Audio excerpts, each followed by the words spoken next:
ছিল, স্ত্রী পুত্র ঘর বাড়ি, কিন্তু আজ আমার কিচ্ছু নেই।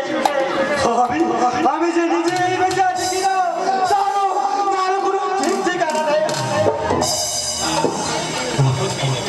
না, সত্যি তুই বেঁচে নেই। তোর মতন পাগলগুলো তো জীবন্ত লাশ। এখানে ভোস্টার ম্যাডাম অনেক বড় বড় কথা বলেছো। এবার তুমি চুপ করো। সমাজের বুকে নিজেকে পাগল নাই বাবালে। কথা জানতে হলে অনেক দূর পেয়েছি ম্যাডাম। আমরা কি বলতে পারো তাদের জন্য আমরা পাগল? ষড়যন্ত্র করে আমাদের পাগল বানিয়েছে। তবে কি আমরা তোমাকে পাগল বানিয়েছি? তোমাদের স্বার্থ সিদ্ধির জন্য আজ আমরা পাগল। তোমাদের উচ্চাসার স্বর্ণমল তৈরি করতে আজ আমরা পাগল।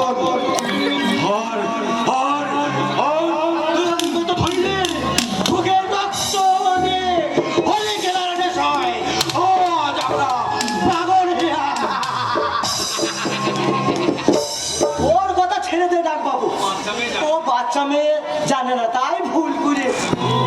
হ্যাঁ বল। এমনি হাজারো ফুলের বাস্কুল জমা হয়ে আছে। আসত করার দিন এসে আসছে। প্রস্তুত থাকুন ম্যাডাম, প্রস্তুত থাকুন। রক্ত নিয়ে হোলি খেলে যে পাপ তোমরা করেছ সেইভাবে নিজের বুকে রক্ত দিয়ে তোমাদের সেইভাবে প্রায়শ্চিত্ত করতে হবে।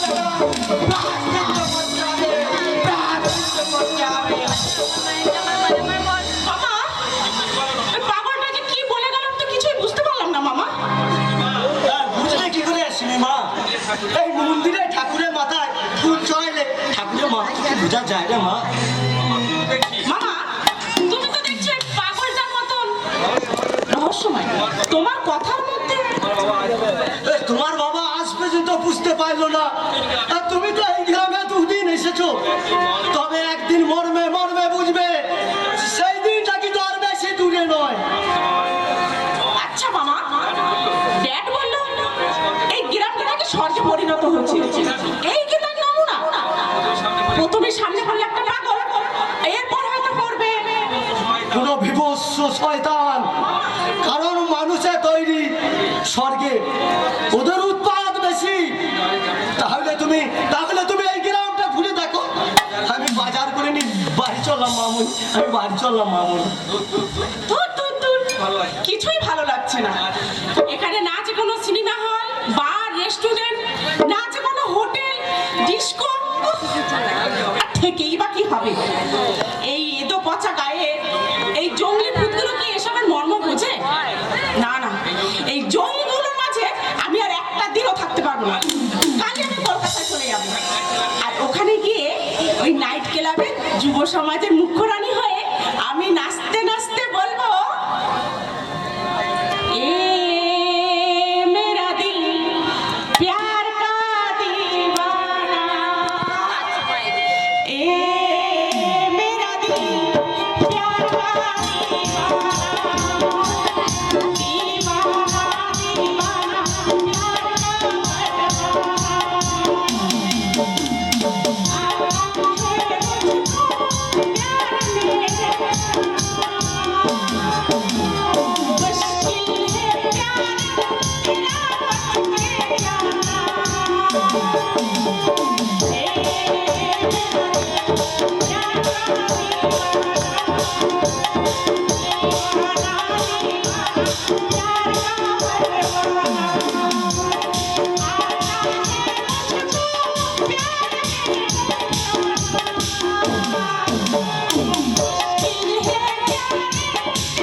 बहुत अच्छा मेरे दिल की रानी।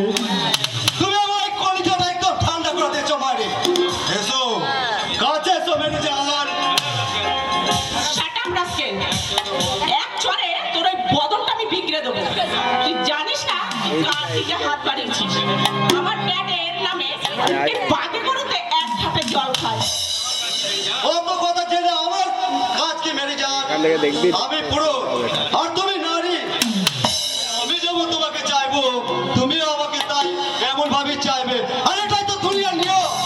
তোর ওই নিয়মের মাথায় আমি লাথি মেরে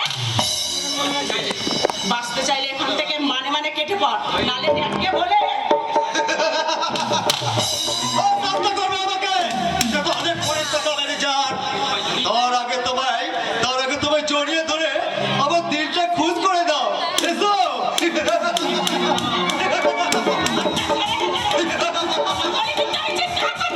বলো না, বলো না, বলো না। সবাই কাজে ব্যস্ত। তোমার টাকা ছেড়ে দেওয়ার কেউ সময় নেই। এসো, এসো। এই ছোটকে আমরা একটু গড়বড় করে নিই। এসো। ছেড়ে দাও, ছেড়ে দাও, ছেড়ে দাও। কে আছো? আমাকে বাঁচাও। আমাকে রক্ষা করো। এই আলো দাও তোমাকে। বাঁচাতে পারবে না সুন্দরী। মানুষ পাবে ওর মধ্যে শয়তানকে সাহায্য করতে মানুষ সেই সশস্ত্রের শয়তান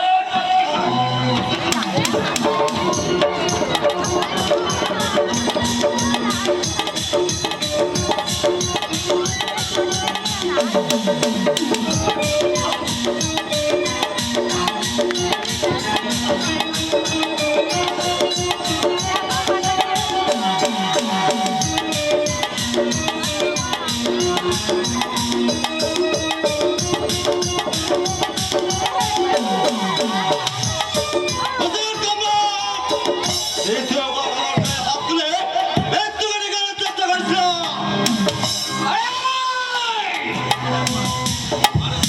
মানুষ পারে একবার বারবার নয় আর তোর মধ্যে এই শয়তানকে সাহায্য করতে মানুষই তাতে তোমার লাভের চেয়ে লোকসানটাই বেশি হবে মিস্টার রায়। তার মানে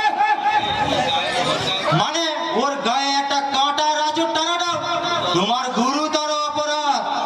আর ওই অপরাধের শাস্তি কঠিন থেকে কঠিনতম হতে পারে।